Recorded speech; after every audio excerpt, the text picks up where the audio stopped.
Okay, good morning, class. Is everybody here already? Okay, Ms. Secretary, can you please check the attendance while we're waiting for your classmate? Okay. How many are present today? How about the absent? Okay. Okay, class. Today we're going to continue what we have discussed yesterday. Is anyone in the class can recall what we have discussed yesterday? Mr. Johnson?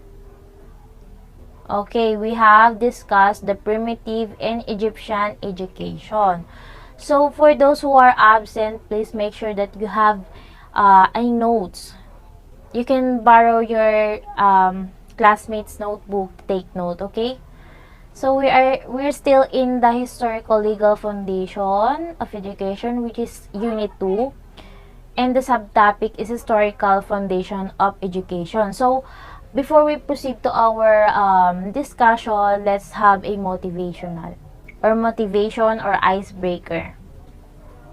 So, can you guess the jumbled letter?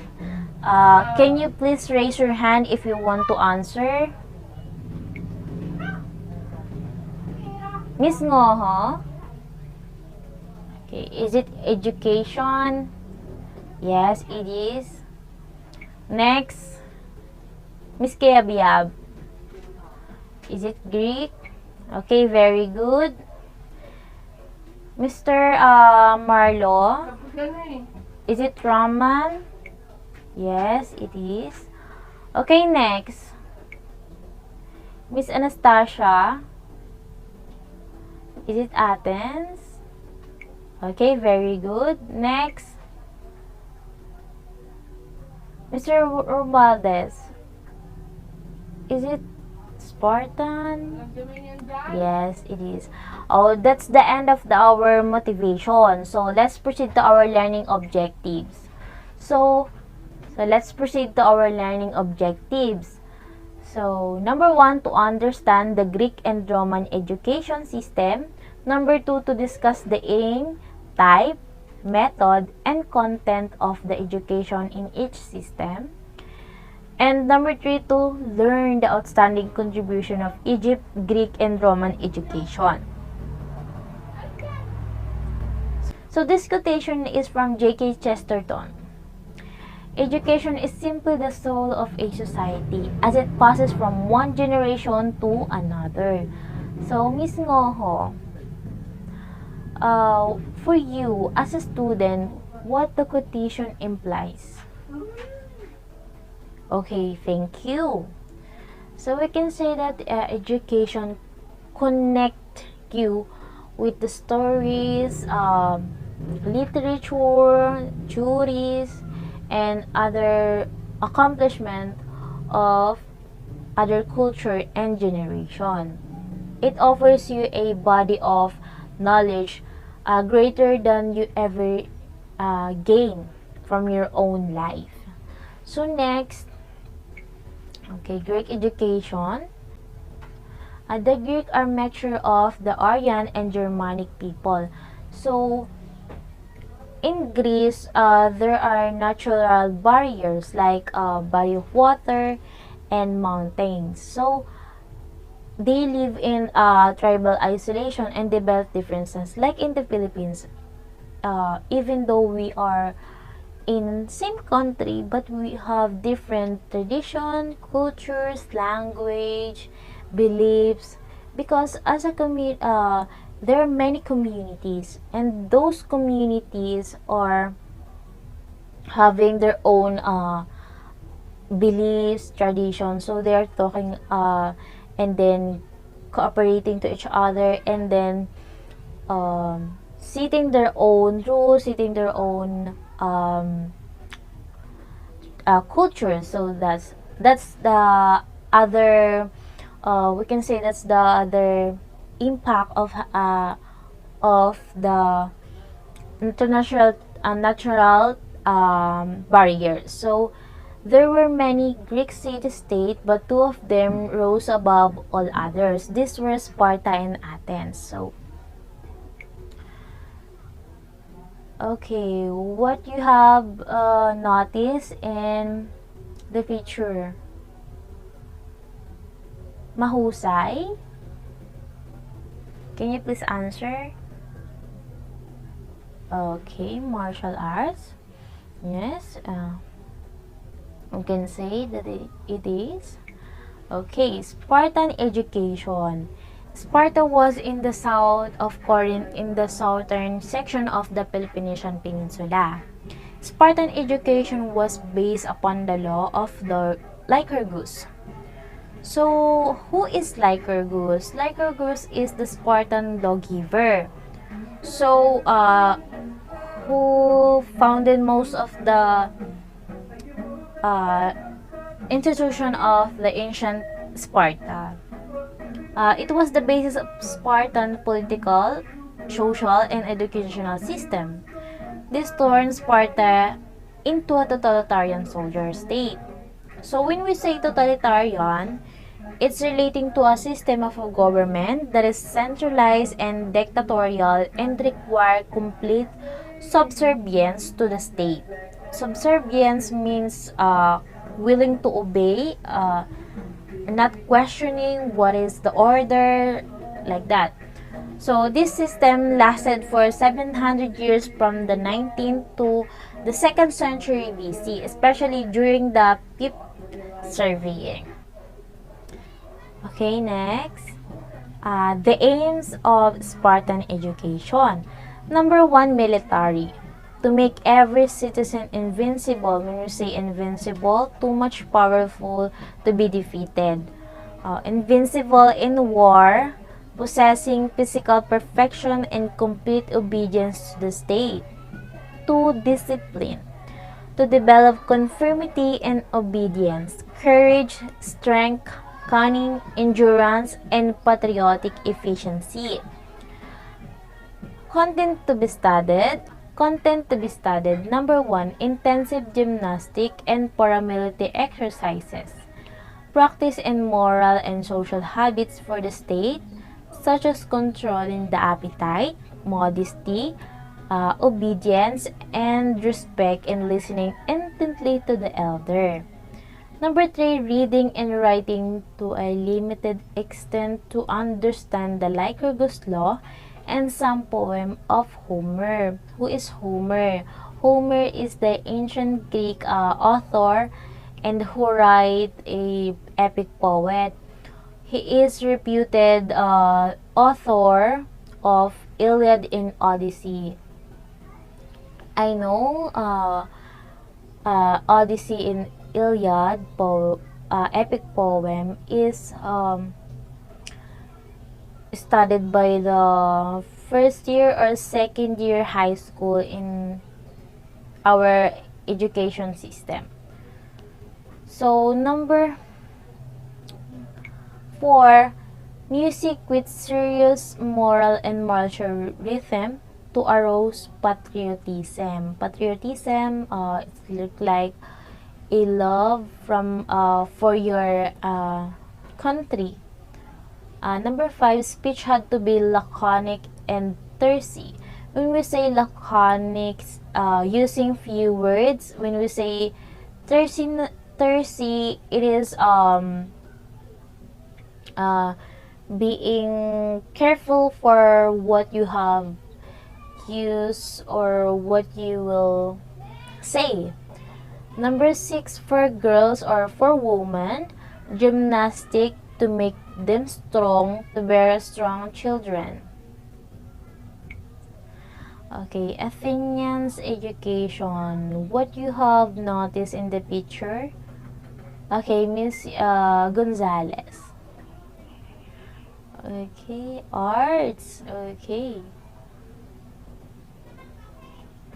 Okay. Music. You can see the music or the instrument. Okay. Thank you. So, Athenian education. Okay. Please, can someone read? Okay. Miss Dailal. Okay. Okay, thank you. So ancient Athens was leading cultural center of the Greek world. Okay, so many of the gifted writers are living there. They wrote works of drama, history, lyric, poetry, and philosophy, and that have influenced literature up to the present time. So, in many ways, the city was a birthplace of Western civilization. So, education was supervised by the state, although education was not compulsory. So, when we say compulsory, was not by the law, like that. So, it was not clear, however, if the state maintained public school. So, next, what is the aim? What is the aim of education? Good citizenship. Number 2, individual excellence. Number 3, one-sided development. Okay. Okay, Mr. Morales, can you give me what is definition of good citizenship? Okay, you can answer it in your own opinion or your own understanding. What is good citizenship? Okay. The person who fulfill the role as a citizen. Okay, thank you. So let's proceed to the types of education. So types of education: number 1, civic training. Number 2, moral training. 3, physical education. 4, intellectual education and art. Okay. So next slide. So what is the content to be studied? Okay, number 1, reading by the alphabet method. Number 2, writing on wax and tablets. Number 3, arithmetic for market use. Homeric and other poems. Number 5, gymnastic exercises and physical education exercises. Number 7, military training subjects. So they still have a military training. So next, okay. So later Athenian education. Okay. So later Athenian education, Athens became an empire in 479 BC when Greek defeated the Persian at the Battle of the Plataea. Athens, the head of the Delian Confederation, contributed largely to the victory. The triumph or the victory brought about attitudinal changes toward education among Athenians. So, next, okay. Aims of education. So, number 1, by the sophists, pragmatic and utilitarian. When we say pragmatic, it is dealing more realistically than theoretically. So when we say utilitarian, it designed in purpose like practical than attractive. So number 2, by Socrates, development of the power of thinking. Number 3, by Plato, controlled by individual rulers. We can say that king, okay, who owns, okay. Number 4, by Aristotle, rational living. When we say rational living, based on your reason. So, you are living by a reason. So,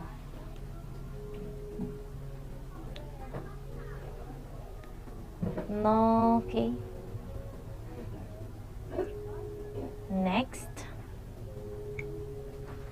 Okay. Types of education. So, moral training, number 1. Number 2, professional training. Number 3, intellectual training. Number 4, vocational training. Number 5, domestic training. Number 6, physical, military, and civic training. Science and philosophy education. Number 8, aesthetic and cultural education. Number 9, sport and games. So, next. Okay, content to be studied. So, in lower elementary level, reading, writing, arithmetic, poetry, and gymnastic. In higher elementary level, physical and military exercise, grammar and declamation, argumentation, and public speaking. Secondary school, geometry, astronomy, drawing, grammar, and rhetoric. Number 4, higher level, philosophy, mathematics, and science. So next. Okay. Outstanding contribution to education and humanity. The Socratic method of teaching, as far as the method is concerned. When you say a Socratic method, it is form of cooperative argumentative dialogue between two individuals. So, based on asking question and answering question. So, to stimulate critical thinking. Number 2, another is in the realm of philosophy. The greatest world philosopher came from Greece, among whom were Socrates. Socrates is a teacher, scholar, and philosopher born in ancient Greece.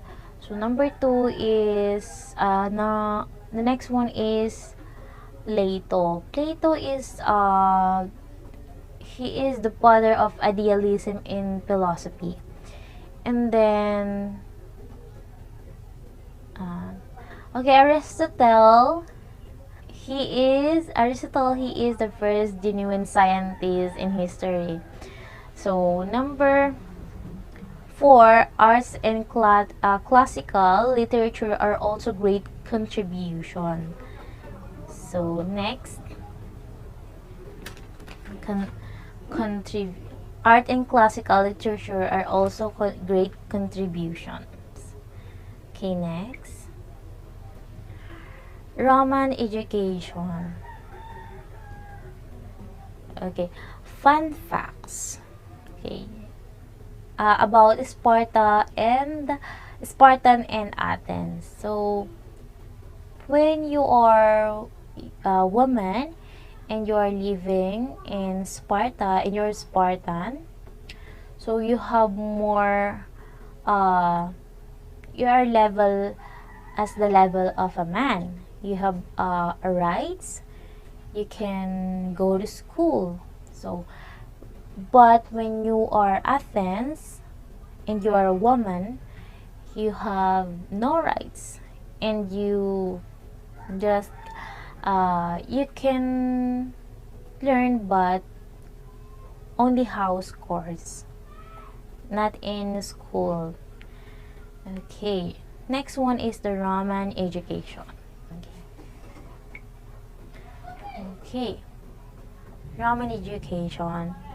Italian peninsula was occupied by Italians and Etruscans, and the Greeks who settled in Sicily and south. The Italian tribes were the Sabellians and Umbrians and the Latins. Out of the mixtures of these people emerged the strong, energetic Romans. These people are also developed city-state and Latium. The city-states of Rome become the most powerful Roman. Roman judge things by their usefulness. So the Romans is judger.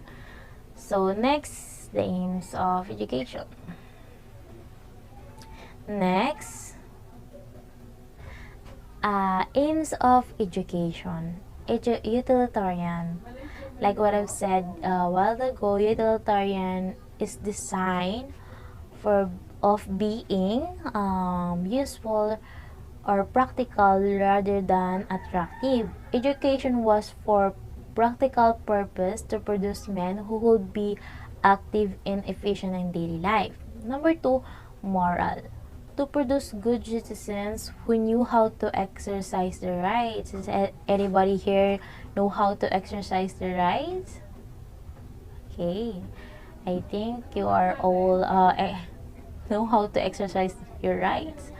Okay, fulfill their duties and obligation and acquire virtues such as piety. When you say piety, being religious, obedience, manliness, courage, bravery, industry, honesty, prudence. Number 3, military. Okay, number 3, military. To train to be good soldiers and conqueror in war. Number 4, civic and political. To train men to be participative and wise in politics, not only in military, religious, but also in politics. Number 5, religious. To train men to have reverence for the gods. Or reverence means respect. Okay. Next, content to be studied.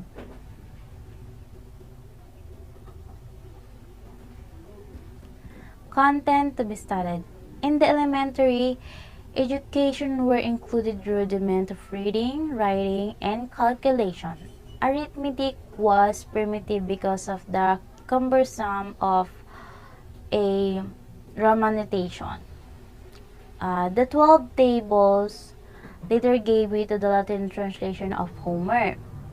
In secondary school, grammar was the chief study with the inclusion of literature, prose, poetry, and language. Greek and Latin author reflecting the new literary attitude were studied.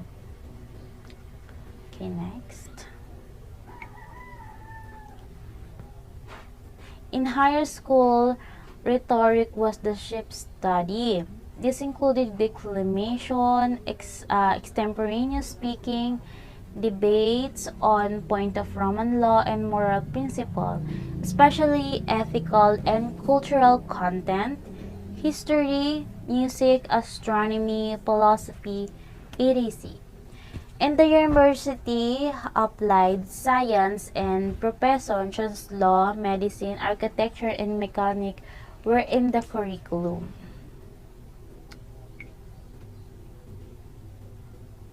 So, outstanding contribution to education. Okay. Outstanding contribution to education and civilization. The major contribution of Romans to education in civilization are their methods of organization, management, and administration. They had constructed a carefully organized education ladder which probably became the forerunner of many ladderized education systems of today. Another was the Roman organized body of civil law, which became the basis of legal system in many countries, including the Philippines. Okay, next. So, that's the end of our discussion. So, let's proceed to our activity. Okay, direction. Please read. Okay, Miss Laron. Direction. Choose the correct answer. Don't answer me in chorus. Please read the sentence and the answer. Okay?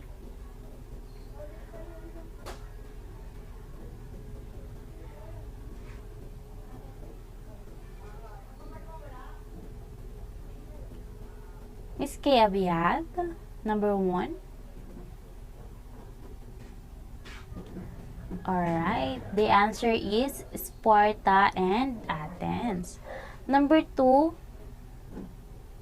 Largo. The answer is A, like her goose. Number 3, Miss Mahusay.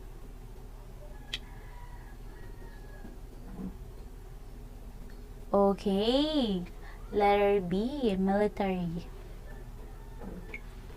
Number 4, Fajardo.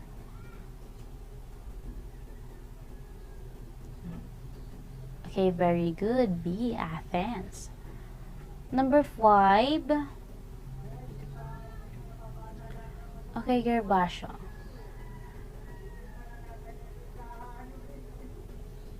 Okay, very good. Letter D. It must be arts, not gymnastic. Okay, thank you. So, is there any question, clarification? If none, let's proceed to our assignment. Okay, number 1, write the timeline of the historical foundation of Philippines education. Number 2, what are the types of education in pre-Hispanic education? Number 1, write the timeline of historical foundation of Philippines education.